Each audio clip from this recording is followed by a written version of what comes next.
rate of fatal boat accidents is a conversation that continues to raise concerns because it is mandatory that waterways are kept safe, because lives are at stake. Although there have been several factors identified as being responsible for these mishaps, both natural and human errors.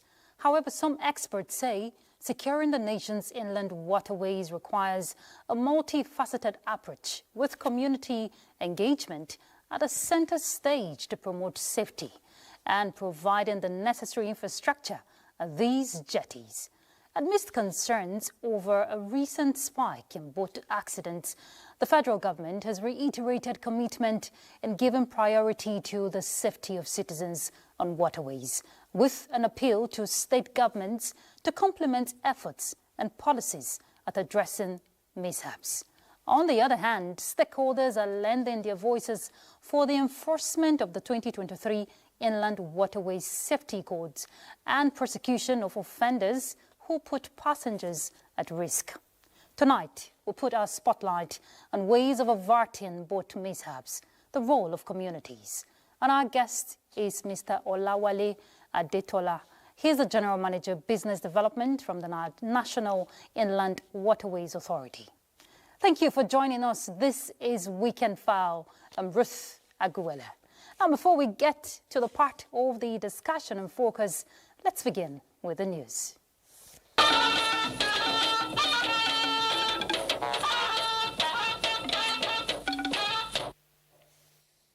In another bold move that seeks to further ignite the economic landscape of southwest Nigeria, the Office of the Sustainable Development Goals, in partnership with Renewed Hope Initiative, has presented empowerment items to about 3,500 women in the zone. Nigeria's First Lady, Oluremi Tinubu, flagged off the exercise for the region with the empowerment of 1,000 beneficiaries in Lagos State. State House correspondent Adeni Taiwo reports. Sustainable Development Goals 1, 5 and 8 are all in focus as the Office of the Senior Special Assistant to the President on SDGs, in partnership with Renewed Hope Initiative and matching support from the state government, lined up empowerment items, including deep chest freezers, gas cookers with oven, industrial grinding machines, and generating sets as objects of hope to be distributed to 1,000 beneficiaries in the state. The empowerment of women in all spheres of life is central to achieving the SDGs, especially SDG 5 on achieving gender equality and empower all women and girls, and SDG 8 on decent work and economic growth. This program aligns with the Renewed Hope agenda of His Excellency President Bola Ahmed Tinubu, GCFR, which prioritizes inclusivity, economic growth, and sustainable development to all Nigerians, particularly women's economic empowerment. So the beneficiaries of this empowerment program, let these items serve as a foundation for creating a better life for yourselves and your families. It's far more than the distribution of support. It is sowing the seed that will grow into forests of possibility. We will equally ensure that this initiative is supported with structures to help that through this skills development, mentorship program will push and the leakages will be wider, will create a wider opportunity. Providing women with access to resources, skills, and opportunity, they can become economically self-reliant, contributing to the development of their household and influence decision-making within their communities. The intervention, which held simultaneously in all the 6 states in the Southwest Zone, targets a total of 18,500 women across the country, 500 each from the states. In Lagos, Adeni Taiwo, NTA News. Meanwhile, the story of empowerment in Lagos State continues with the inauguration of an industrial leather hub by Nigeria's First Lady Oluremi Tinubu at Maturi Industrial Estate. Here is State House correspondent again, Adeni Taiwo, who reports that the old gave way to the new when the state governor, Babajide Sanwo-Olu, renamed the hub after the First Lady at the event. Conceived by the Babajide Sanwo-Olu administration in year 2020, the now Senator Oluremi Tinubu Industrial Leather Hub is a response to the yearning for a thriving leatherwork ecosystem with a well-integrated value chain. Unveiling the project, Nigeria's First Lady Oluremi Tinubu commended the state government for the progressive initiative targeted at job creation and productivity in non-oil sector. By investing in this hub, the Lagos State government has once again demonstrated its commitment to job creation, productivity, and sustainable economic development. I say well done. Leatherwork is a traditional craft that has stood the test of time. I am informed that this hub will serve as a center for leather processing, footwear production, and specialized training. I urge all those who will utilize this facility, artisans, entrepreneurs, and our vibrant youth to take full advantage of the opportunities it offers. As we unveil this hub today, let us use it as a beacon of possibilities, a symbol of how government and citizens can work together to turn challenges into opportunities. For Lagos State Governor Babajide Sanwo-Olu, the project represents a gateway to global competitiveness and a testimony to the partnership between the federal and state governments. We will deepen the leather ecosystem by linking this hub to our fashion district. It will ensure that it has e-commerce capability platform and also have internodal transportation facility that will ensure seamless movement of goods and people. It's an opportunity for all of us to encourage our youth to be independent and industrial. 10,000 direct and indirect jobs are expected to be generated by the hub in the next 3 years, while providing training and other support to leather workers. In Lagos, Adeniyi Taiwo, NTA News.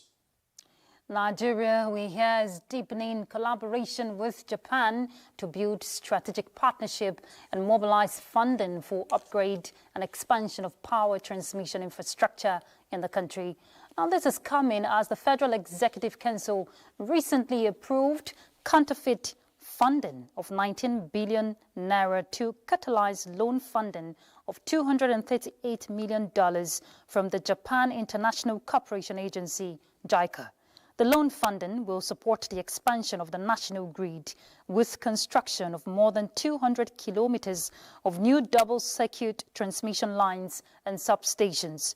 Already, 3 substations funded by JICA through a $32 million grant are set for inauguration in Apo FCT, Kefi in Nasarawa State, and Apapa area of Lagos State, expected to strengthen supply reliability.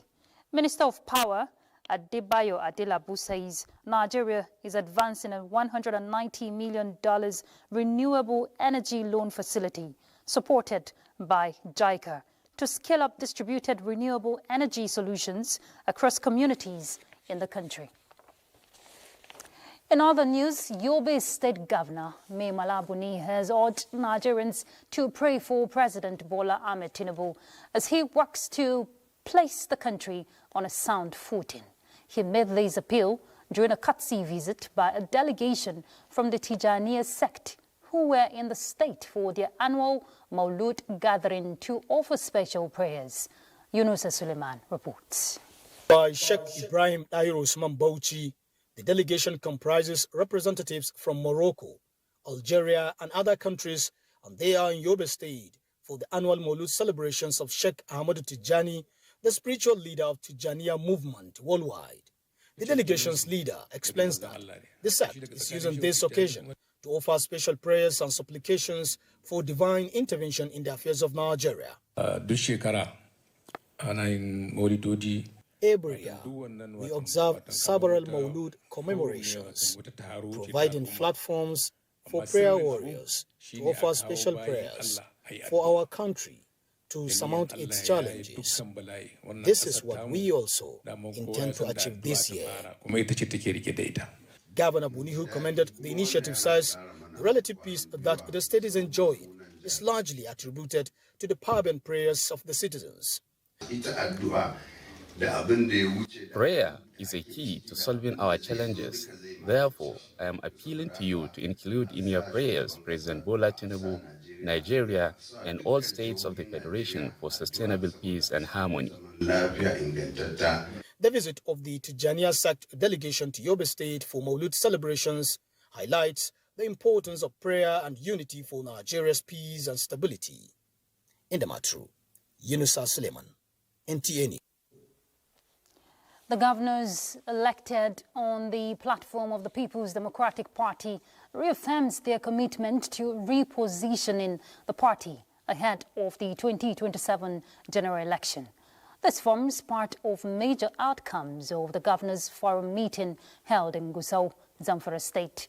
Jamilu Ibrahim will tell us more. These are the governors elected on the platform of the People's Democratic Party, PDP, holding their forums meeting for the first time in Zamfara State. The meeting held at the Government House, Gusau, largely deliberated on party affairs and some national issues. Commitment to the resolution of the 101st National NEC meeting of July 25th regarding the November 15 National Convention. It urges members to resist all attempts to derail the convention by anti-party forces, but condemns the continued monstrous killings in Katsina, Plateau, Niger, Benue State, and other parts of the country. The meeting was attended by governors of Bauchi, Zamfara, Taraba, Adamawa, Oshun, Bayelsa in Oyo states, the PDP acting national chairman, the forum's director general, and some members of the party board of trustees were also in attendance. In Gusau, Jamilu Ibrahim, NTA News. More than 500,000 Nigerians have pre-registered online for the continuous voter registration exercise within the first 5 days of its resumption. INEC National Commissioner May Agbamuche Mbu disclosed this during the official flag-off of the nationwide sensitization campaign in Abuja. Kenechukwu Odrianum reports. The roadshow and sensitization are part of INEC's efforts to ensure a credible and inclusive electoral process. From the streets of Maitama to Gariki down to Wuse and other major streets, staff of the commission took time to educate residents on the process for the online pre-registration phase while distributing handbills and flyers. INEC staff readily provided answers to questions from residents. As part of efforts to deliver on our mandate to conduct free, fair, credible and inclusive elections, the commencement of the CVR exercise highlights a significant step in our effort to strengthen Nigeria's democracy.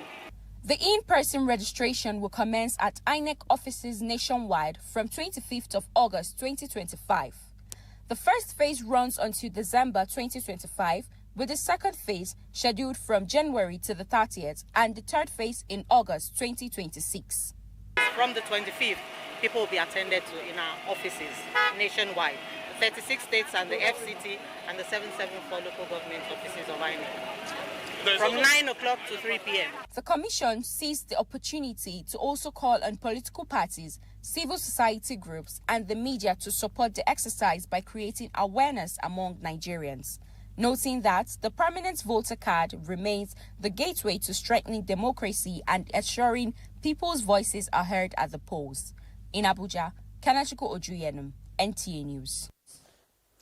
The Federal Ministry of Environment in its latest flood prediction says 29 communities in Benue, Borno, Gombe, Kebbi, Nasarawa and Yobe states are likely to experience flooding as a result of rising water levels of River Niger between today and tomorrow. Director, Erosion, Flood and Coastal Zone Management Department, Federal Ministry of Environment, Usman Abdullah Bokani, advised communities on floodplain from Jabba to Lokoja to vacate to higher plains. Now, you know, with warnings like that, passengers who navigate waterways are not safe.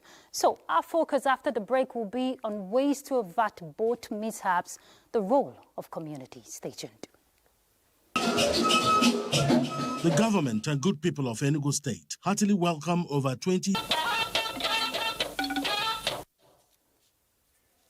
Thank you for staying with us. And before we begin the conversation, I'd like us to see this report.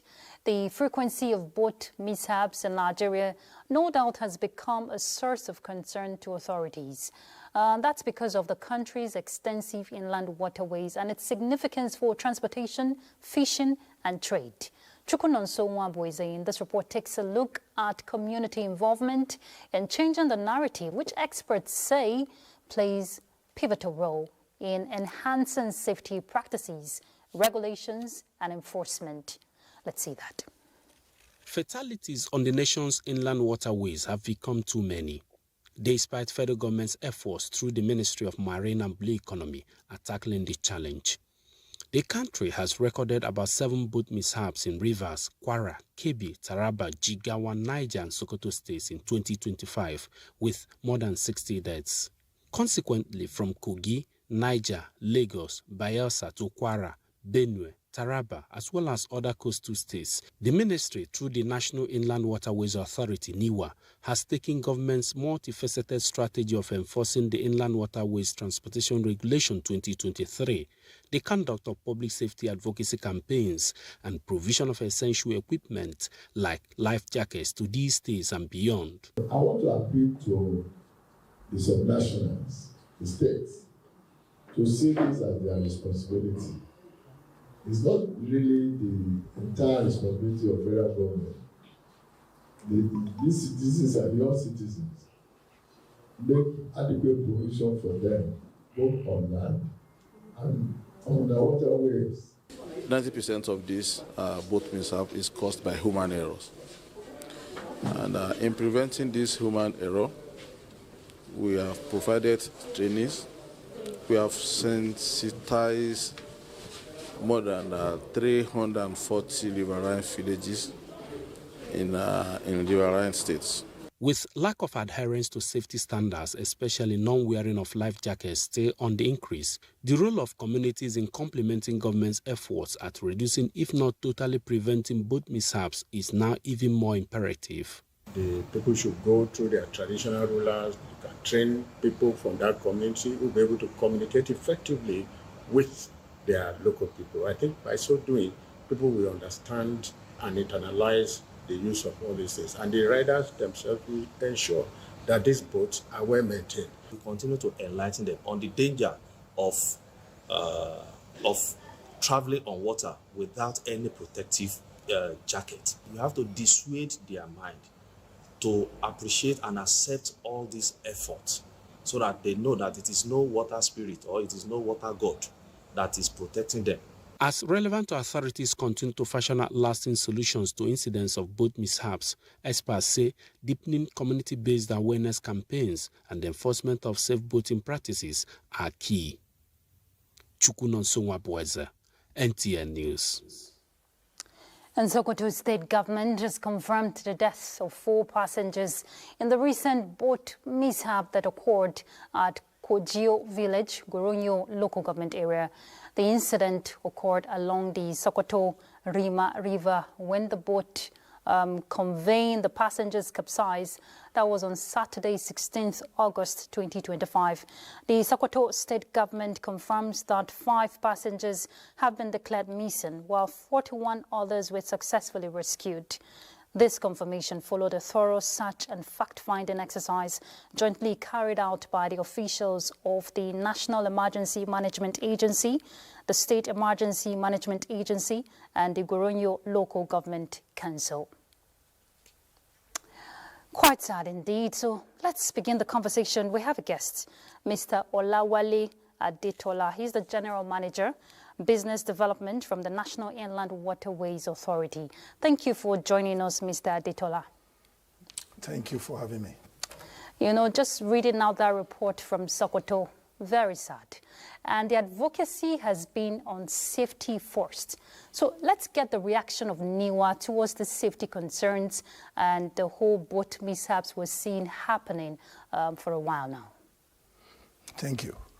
First, let me express the authorities' condolence and sympathy to families of those missing in the recent boat mishap in Sokoto. And while you were reading out what happened, I saw our official, that is the area manager, Sokoto. He was part of the people that were helping. So it's our job, so it's not something we should be commented upon. But by and large, from what they are saying now, I'm looking at it that the fatality is decreasing. And one thing you have seen from the report is that most often the cause is human error. We will continue to sensitize, we will continue to enlighten. And like to make it easier, we are doing a kind of corporate social responsibility by providing life jackets in most of this riverine area. We will continue to do that as fund permits us. And we'll still continue to sensitize and to enlighten. And also to enforce our safety regulation code. We have been doing sensitization all through last year, but this year we are going fully on enforcement because we believe we need to let them know these are what is expected of you so that there won't be any mishap on the water. This will continue to do. Okay, Mr. Adetola, I like the fact you picked up the conversation for me on enforcement. There are water marshals who are supposed, to ensure these regulations are adhered to. And we hear reports of indiscipline, nonchalant attitude by boat operators and even passengers who are adamant to use these life jackets. Now, the reports you're getting, we're hearing allegedly that these marshals will be there and this, non-compliance to the regulations still persists. What is the report you're getting, and how are you addressing that? Okay. The report we are getting is that most often, too, there are so many jetties along the waterways where we are doing our enforcement. All the water marshals and the officials of the authority, they ensure that nobody will board any water vessel without putting on the life jacket. And there was a recent case in point in the Niger State. It was a life jacket that was worn by the passengers that saved all of them when there was a boat mishap. So most often there are other unauthorized jetties. And most especially during market days, people will board vessels on all these unauthorized and unknown jetties. And that is why you see that sometimes when accidents happen and people die, is because there was nobody where they boarded to enforce the safety regulation we are talking about. But by and large, we intend to increase this. And there is another thing we are looking into, which we are working towards now, and that is the issue of Coast Guard, so that we will have as many people as possible patrolling our waterways and monitoring all the jetties, that nobody will sail from anywhere without putting on life jacket, and ensure that the vessel is not overloaded, and also they don't travel in the night. Mr. Adetola, these people who are boat operators, who are passengers, majority are from communities, riverine communities around there, and yet we're seeing what is happening. We commend NIWA for the sensitization going on, but are you adopting other strategies to engage communities, especially stakeholders in these communities, to drive home localized sensitization? Yes, we are doing that. Like the water washer we are talking about now, all of them were employed from the riverine community. They were not employed from headquarters. We went into the riverine communities and we picked people we knew can enforce this. And one thing we have been doing again too is, for some of these water marshal too, we are giving them training so that they will know how to do this their job adequately. But presently, I won't say we have enough water marshal to man the riverine communities. So we are still looking into employing more based on availability of funds, so that they will be able to monitor all the jetties that we have in the country. But you didn't tell me the part if you're engaging traditional rulers or religious leaders at the community level. We do. Okay. We do. For all the sensitization we are doing, the first place we go to is to go to the traditional ruler.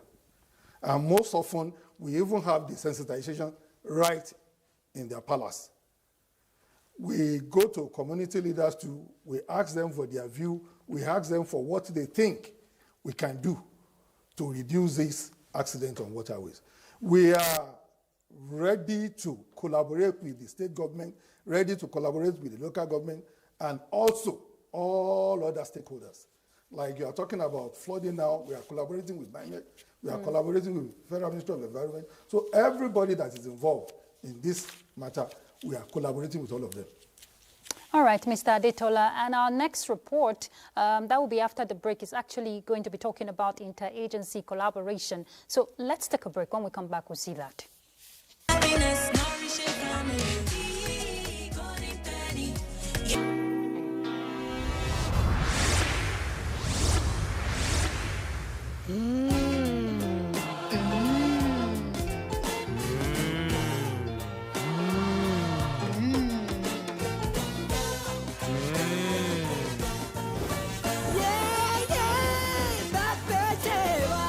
Cook to impress. Thank you for staying tuned. The nation's waterways will be safer if communities cooperate and work closely with stakeholders by adhering to safety protocols. Jonathan Omajali, our correspondent, reports that this is the situation in Kogi, where the National Inland Waterways Authority is not only enforcing safety regulations, but also visiting riverine communities for sensitization engagements. Boat accidents on Nigeria's waterways remain a major concern. Maritime experts attribute most of this mishap to human errors such as night travel, overloading, poor maintenance of old boats, and failure to comply with safety regulations. Community engagement has become crucial in tackling the challenge. In Kogi State, which has recorded several incidents in the past, stakeholders are working with local leaders through sensitization campaign and advocacy visits. Recently, the National Inland Waterways Authority visited Girinya community, where officials met with residents and traditional rulers who pledged to comply with safety guidelines, particularly the mandatory use of life jackets. Preventing overcrowding and ensuring the competencies of the boat operators through licenses and trainings on the fundamental pillars of waterways safety is non-negotiable. Today, they were all here to hear the sensitization and how to use water system. So my advice to them now is to abide by the rules and regulations guiding the transportation on water system. In Lokoja, enforcement efforts have been intensified, with stakeholders ensuring strict adherence to safety measures. We are forcing them to wear, and if you say you cannot wear our own, then you buy your own. Anytime you want to cross, you come with it. Without life jacket, we will not allow you to cross the boat. With collective commitment, experts believe the nation's waterways, and Kogi in particular, will become much safer for travelers on waterways. In Lokoja, Jonathan Omajali, NTA News. And in Niger State, the aftermath of the recent boat mishap has raised different questions on the operations and safety of, navigating the waterways in the state. Dauda Mohammed reports that the post-mortem of the incident has revealed the need to change approach to forestall reoccurrence and casualties. Niger State, with the longest stretch of inland waterways in Nigeria, has always recorded high casualties whenever accidents occur, the most recent of which claimed 15 lives in Shiroro local government area of the state. Preliminary investigation indicate that the wooden boat hit a protruding tree stump, causing it to break. Only the 26 passengers wearing life jackets out of the 43 on board survived. Finding shows that the major cause of this mishap was snacks and overloading. But in fairness to the state, we've done a lot. So if you can also testify that the numbers have really dropped. The National Inland Waterways Authority, Nigeria State Ministry of Transportation, and the National Hydroelectric Power Producing Areas Development Commission on different occasions provided safety jackets and rescue boats to mitigate casualties. But cultural and religious factors have hindered the use in most cases. You see, mostly our boat operators are doing it in their own traditional way, and they still have that traditional belief. I think there is a need for a paradigm shift from what they've been doing presently to what is supposed to be done. And part of what we want to do is also to engage the traditional institution to also be part of the advocacy we're going to start doing.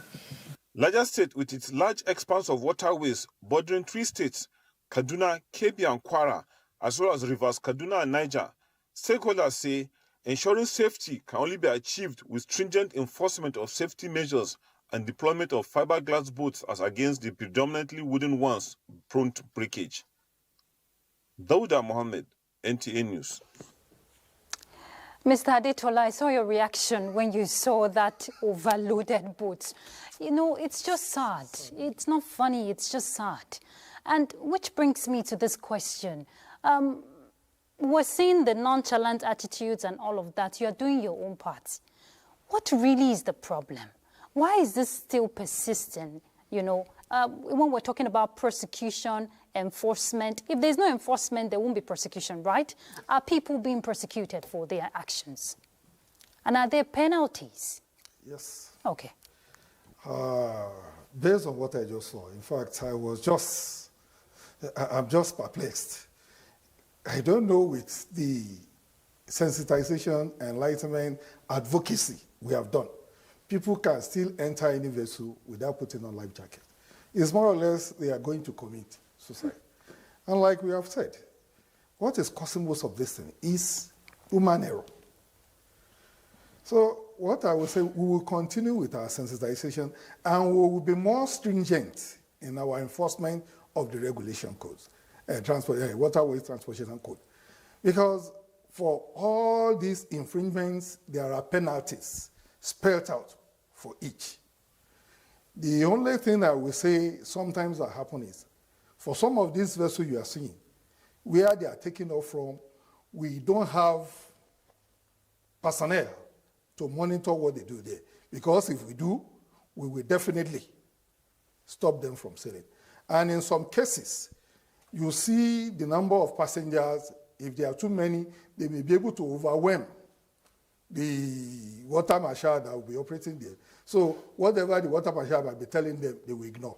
But we will continue to look for ways, collaborating with other people, then getting more funds to engage as many as possible water marshals. And the Coast Guard we are talking about, if we are able to get that one to be on board, we will have so many people who will be enforcing this our waterway transportation code. So, Mr. Adetola, what about the aspect of infrastructure? We saw the rickety nature of some of these boats. Some of them are unregistered. And the last time we had this conversation, we had a guest, an expert, and he decried the state of these boats that you can see on the screen. I know NIWA, sometime last year, was planning to phase out these wooden boats. So what's the update on that? We are seriously working on that. There is this fund that was domiciled in NIMASA, let me just say, which we are looking into to be part of it so that we will phase out the wooden boat gradually. It's not something that can be done in a day. Yeah. And just like you said, we will need fund. What again we are trying to do again is to get private public partnership to be involved in this thing. We are advertising what people can do, the investment that they can have on the waterways. And we are inviting people who are ready to build jetties and places where vessels can load and unload. We are looking into it also. So we are expecting people who are interested in investing in the waterways to come. There are so many things that can be done on the waterways. And if everybody should come on board with the government, then most of what we are seeing will be reduced to the barest minimum. Not that we'll be able to stop it altogether, because human beings still be human that they are. they will still be doing that. Then another thing I will say is we will continue on what somebody just said about paradigm shifts. Waterway transportation is good and is the cheapest. But for some people, they are afraid to be on water. So these are all the things we need to be doing so that we will have more people using the waterways and reduce the fatalities in case there is any boat mishaps. So what is going on in the aspect of wooing international investors? You talked about the role of the private sector. You know, are you talking about the authority now, getting investors from the international community to come and invest, especially in advancing technology, to see how to checkmate some of these mishaps? Yes. Okay. We are having people who are interested in investing in the waterways. The area we are talking about now is where I heavily involved because I'm the general manager of business development. Yeah, that's why I asked you that question. What we are doing is for the paucity of funds we are complaining about, if there are public, whether international or national, or even state or local government, who are interested in helping us in some of these things we need to do, we are very ready. And we are welcoming anybody who is ready to collaborate with us so that we will let Nigerians benefit from the so many advantages that one can gain by waterway transportation. What about the state, at the subnational levels, talking about state governments, their involvement to support, very briefly, Mr. Adetola? I think that one, we are having them from some states, not all states. And I will say all states should endeavor to collaborate with us. Just last week, we were in Baro because the Niger state government, where the port is domiciled, they are bothered that the port has not been contributing its own part to the development of moving agricultural products from that place and moving other things to that place. And the major issue there is access road and connectivity. Okay. Railway too. So the two, everybody was on board for that trip. We were all there. The state government was there. Other people, the MD of Railway, everybody was on ground, and we have seen what is that. It's now for us to drive the actualization of what we saw. All right. Thank you very much, Mr. Adetola. Let's hope that these regulations will breed enforcement and lives will be safe. Thank you very much for coming on Weekend File. Thank you. All right, let's take a break. We'll be back. Nigerian artisan, tired of all the customer complaints and looking to take your craft to the next level? Then join Skill Up Artisan.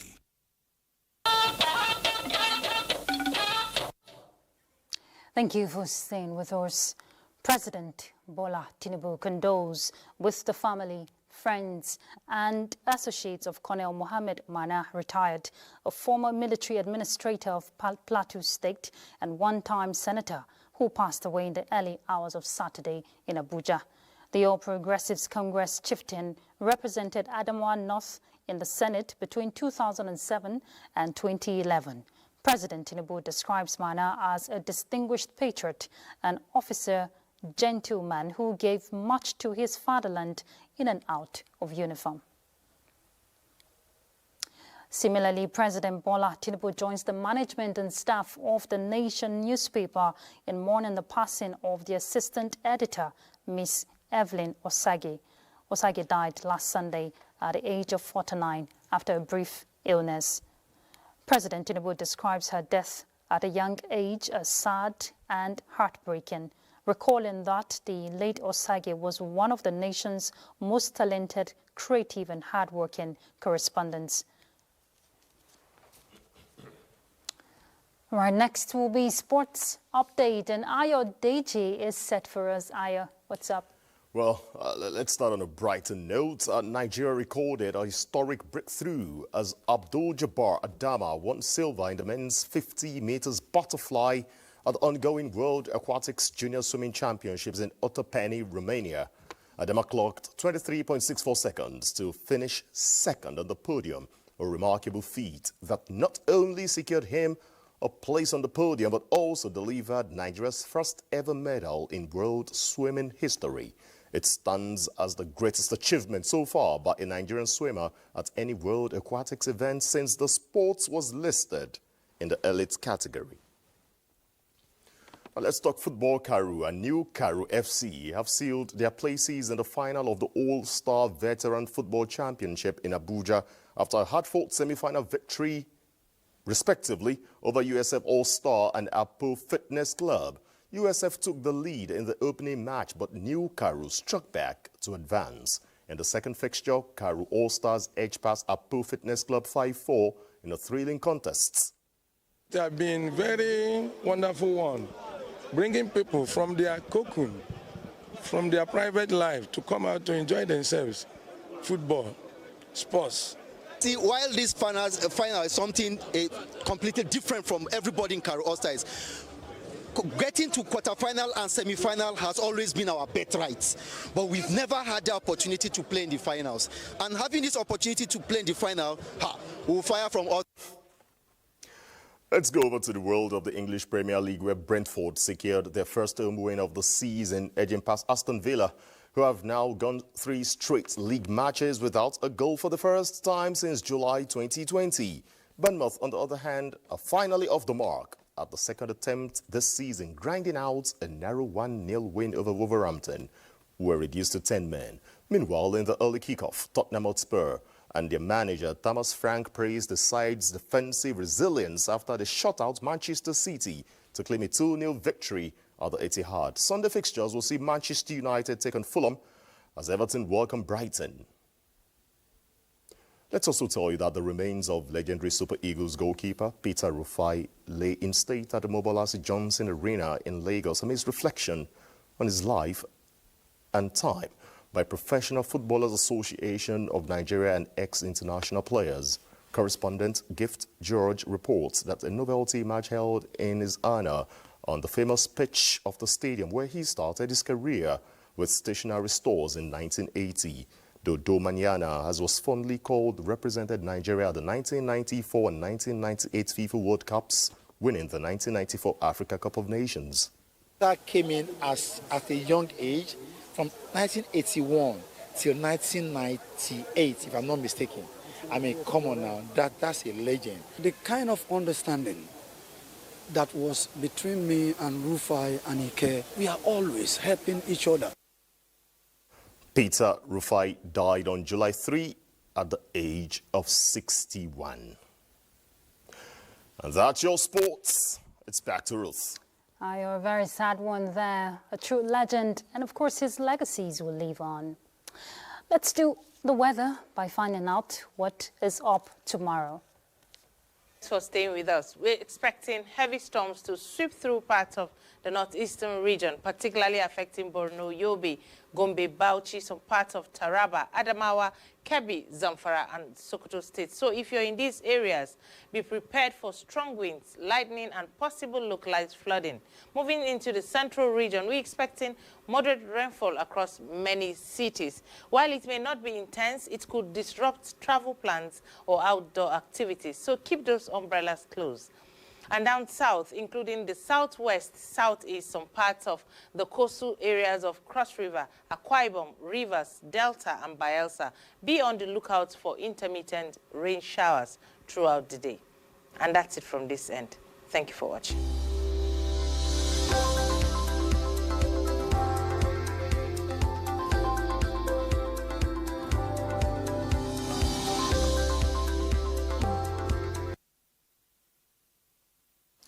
Sunday, August 24th, marks the 34th independence of Ukraine.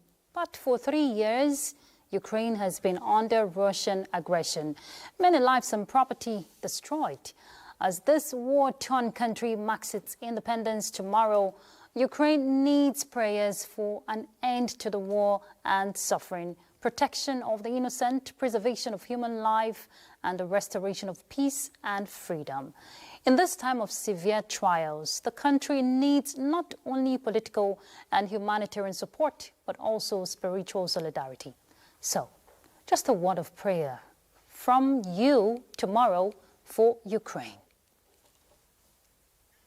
I'm sure you can do that, right? And we call it a night on Weekend File. Thank you for being part of it. I'm Ruth Aguele. Bye.